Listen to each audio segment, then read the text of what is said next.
मंदिरवासी college के students हैं और आज हम यहाँ पे एएनसी केयर में एक नाटक प्रस्तुत करने वाले हैं। तो आप सबका स्वागत है।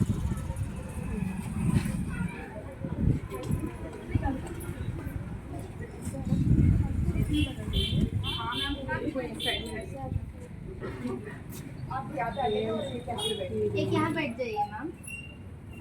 कुशवाहा इकडे बस ना।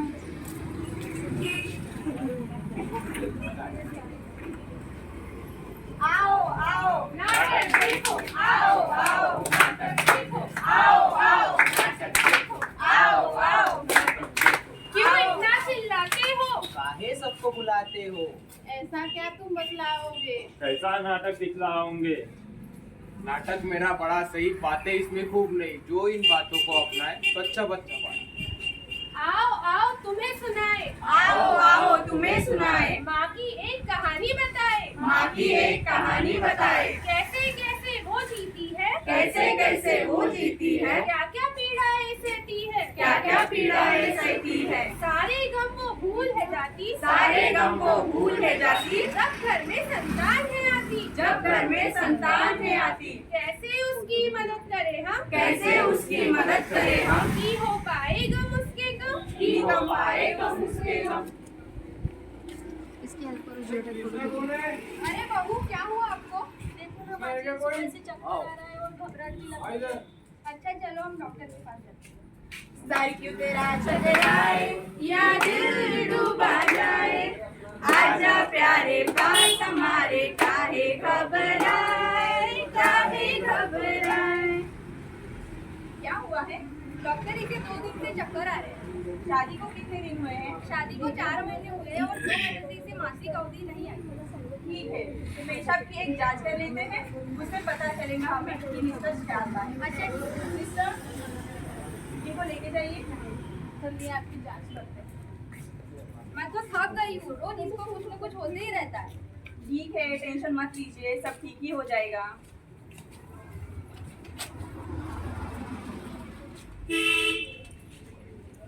मुबारक हो माँ जी, आप दादी बनने वाली हो। मुबारक हो रानी, तुम माँ बनने वाली हो। वाह, मैं बहुत खुश हूँ, मैं दादी बनने वाली हूँ। अब मैं घर जाके ये सबको बताती हूँ। नन्ना मुन्ना आएगा, घर में खुशियाँ लाएगा। नन्ना मुन्ना आएगा, घर में खुशियाँ लाएगा। नन्ना मुन्ना आएगा, घर में खुशियाँ लाएगा, लेकिन मेरे पेट में वो 9 महीने रहेगा तो मेरा ख्याल कौन रखेगा? अरे बहू, हम है ना आपकी चिंता करने के लिए।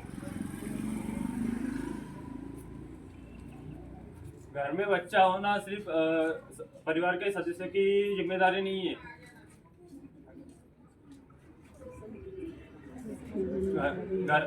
माँ और बच्चे को कैसे स्वस्थ रखना है ये हम आपको आज बताएंगे।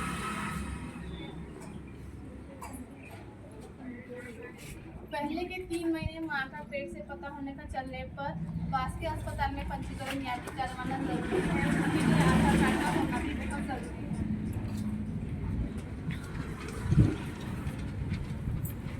पहले 2 महीने में जांच, माँ का पेट से पता होने के बाद जांच के लिए जाना जरूरी है।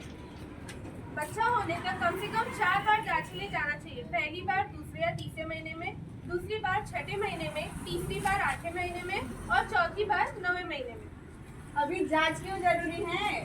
जांच में हमें पता चलता है हीमोग्लोबिन, ब्लड प्रेशर और आदि कणों के बारे में पता चलता है, जिससे हम पता करते हैं कि माँ और बच्चे दोनों स्वस्थ है या नहीं।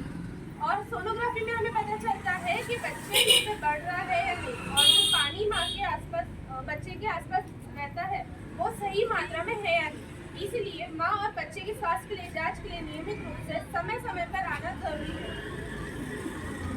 प्रेगनेंसी के दौरान टीटी का इंजेक्शन लेना जरूरी है। पहला इंजेक्शन 4ठे महीने में और दूसरा इंजेक्शन 7ठे महीने में लेना जरूरी है। गर्भावस्था में महिलाओं को स्वस्थ और पौष्टिक भोजन का आहार लेना चाहिए, जैसे दूध, हरी पत्ती वाली सब्जियां और मांसाहारी, और उसके में शेंगदाना। उसके में शरीर में पानी का प्रमाण ज़्यादा बढ़ने के लिए नारियल पानी इत्यादि पानी का सेवन करते रहना चाहिए। गर्भावस्था में पौष्टिक आहार के साथ साथ दवाइयाँ लेना भी जरूरी है, जैसे कैल्शियम, आयरन और फोलिक एसिड की गोलियाँ बच्चे के विकास के लिए बहुत ज़रूरी है। इसके लिए हमें गोलियां लेना ज़रूरी है और शरीर में खून की कमी की वजह से भी तकलीफ हो सकती है, इसलिए हमें दवाइयाँ लेना ज़रूरी है। जैसे कि गर्भावस्था में आहार बहुत जरूरी होता है, उसी प्रकार विश्राम करना भी बहुत जरूरी होता है। गर्भवती महिला को 6 से 8 घंटे की नींद लेना बहुत ज़रूरी होता है। उन्हें बिल्कुल भी भारी सामान उठाना नहीं चाहिए और हाई हील्स पहनना नहीं चाहिए, लंबा सफ़र तय नहीं करना चाहिए और आराम अच्छे से करना चाहिए। गर्भवती महिला को पौष्टिक आहार लेने के साथ साथ उसको नियमित रूप से व्यायाम भी करना जरूरी होता है और उसको ज़्यादा सा तनाव नहीं लेना चाहिए।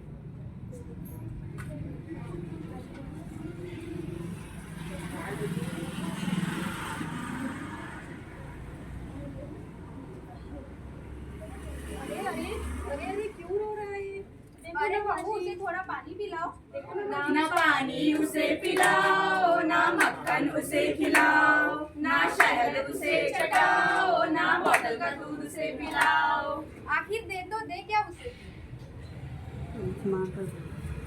बच्चों को 6 महीने तक सिर्फ और सिर्फ माँ का दूध ही पिलाना चाहिए। माँ के दूध से क्या क्या फायदे होते हैं ये आज हम आपको बताएंगे। माँ के दूध एक नैसर्गिक होता है, उससे बच्चों को कई बीमारियों से लड़ने की ताकत मिलती है। शुरुआत में मिलने वाला पहला दूध बच्चे के लिए बहुत ज़्यादा ज़रूरी होता है। ये बच्चे का पहला लसीकरण होता है। माँ का दूध ये सिर्फ बच्चे के लिए नहीं तो माँ के लिए भी फायदेमंद है। माँ का दूध पिलाने से माँ की छाती में कोई गांठ जमा नहीं होती या फिर कोई परेशानी नहीं होती। स्तनपान करने का तरीका। अभी हम सबने बताया कि स्तनपान करना क्यों जरूरी है, लेकिन स्तनपान कैसे करते हैं अभी मैं आपको बताऊंगी, ठीक है। तो जो माँ होती है बच्चे को सीधा पकड़ती है, तो ये सही तरीका नहीं है। अभी ये सही तरीका क्यों नहीं है? क्योंकि जब भी माँ बच्चे को ऐसे पकड़ के दूध पिलाती है तो माँ को झुकना पड़ता है। उसकी वजह से माँ को पीठ में दर्द हो सकता है या फिर पेट की दिक्कत हो सकती है, ठीक है। तो अभी स्तनपान कैसे करें? तो नंबर 1, हमको बच्चे को क्रॉस पोजीशन में लेना है, ठीक है। नंबर 2, बच्चे का पेट माँ के पेट से लगा हुआ होना चाहिए, ठीक है। नंबर 3, जो माँ का स्तन है वो बच्चे के पूरे मुंह में होना चाहिए। अभी पूरा स्तन मतलब कैसा? जो भी अपने स्तन है उसका जो निप्पल है और उसके साथ जो एरियोला होता है, मतलब जो काला भाग होता है, वो पूरा पूरा बच्चे के मुंह में होना चाहिए, ठीक है। तो ये सही तरीका है। तो जब हम बच्चे को पकड़ते हैं स्तनपान के लिए, तो जब बच्चा स्तन को मुंह में लेता है तो बच्चे का जो नाक है वो माँ के स्तन को लगता है, तो इससे बच्चे को सांस लेने में दिक्कत हो सकती है। तो उसके लिए हम क्या करें?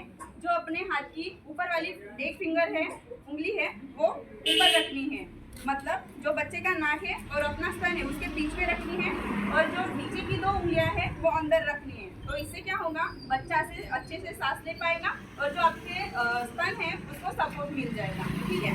नंबर 5, जब भी आप बच्चे को दूध पिला रहे हो तो उसकी आंखों में देखो, उसको सहलाओ, क्योंकि आपकी उसके साथ बॉन्डिंग बढ़नी चाहिए।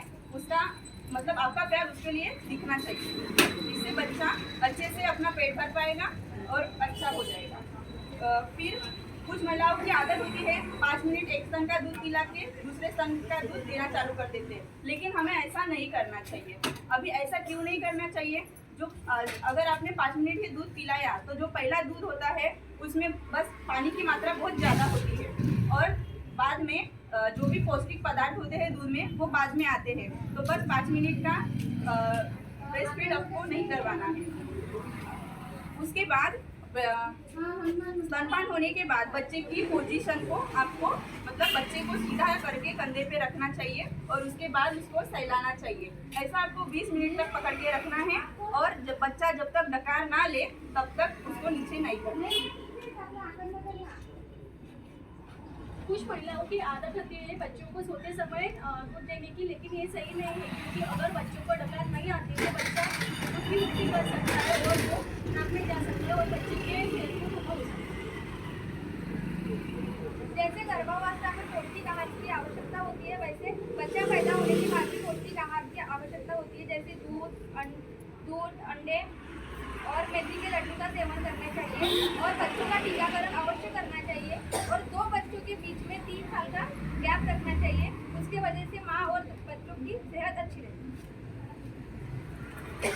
जरूरी नहीं है कि माँ हमेशा घर पे रहे, कोई माँ काम भी करती है। तो जो माँ काम पे जाती है उन्होंने अपना दूध एक कटोरी में दूध निकाल के रखना चाहिए और दूध जब हम निकाल के रखते हैं तो कटोरी को या फिर डब्बे को गर्म पानी में से निकालना चाहिए ताकि उसमें अगर कोई जीवाणु हो या फिर बैक्टीरिया हो तो वो मर जाए। और जब हम दूध निकाल के रखते हैं तो ऐसा जरूरी नहीं है कि हम उसे फ्रिज में रखें। माँ का दूध 8 घंटे तक घर के वातावरण में भी रह सकता है, तो आप उसे निकाल के बच्चों को पिला भी सकते हैं। वैक्सीन बता दो कौन कौन सी देते हैं बच्चे को। एट बर्थ कौन सी 3 वैक्सीन है जो इम्पोर्टेंट है? Polio, hepatitis B. वो एट बर्थ जहाँ भी डिलीवरी हुई है गवर्नमेंट में प्राइवेट में हो वो देना जरूरी है। 12 महीने में 12 तरीके से तुमको हम बतलाएंगे रे। डिंग चिका डिंग चिका डिंग चिका डिंग चिका हे। कोई भी क्वेश्चन कोई भी प्रॉब्लम हम सॉल्व करवाएंगे रे। डिंग चिका डिंग चिका डिंग चिका डिंग चिका हे। Thank you ma'am.